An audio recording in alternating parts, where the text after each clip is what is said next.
friends, for today's Tutorial Tuesday video, we're going to be looking at zombie headstand, zombie forearm stand, and zombie handstand. I would highly recommend going back and watching the headstand video first and making sure you have a pair of socks on, because that's going to help you slide across the floor easier. Also, pants is helpful too. So we'll start out laying down on the ground, fully extended. Now for headstand, we're going to interlace our fingers and bring the palms together.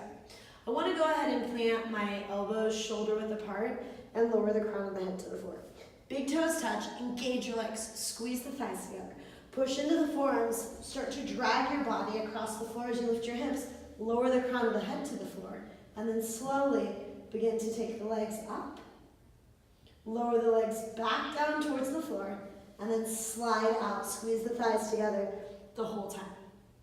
For zombie forearm stand, we'll bring the hands shoulder width apart and root in to the elbows, into the forearms, into the palms. As we start to push down, drag the body across the floor. Look between the forearms this time. Head is off the ground, take the legs up. Squeeze the thighs together, pull the navel in towards the spine. Slowly lower the legs, keeping the hips over the shoulders. And then slide the legs back out flat. If you want a real challenge, we'll go for zombie handstand.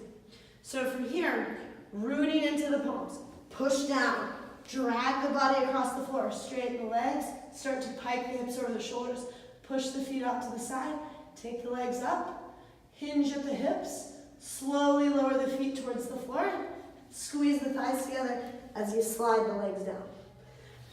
They're all pretty hard, but it takes a lot of practice and they're kind of fun. So if you like the video, hit the like, share the love. Namaste.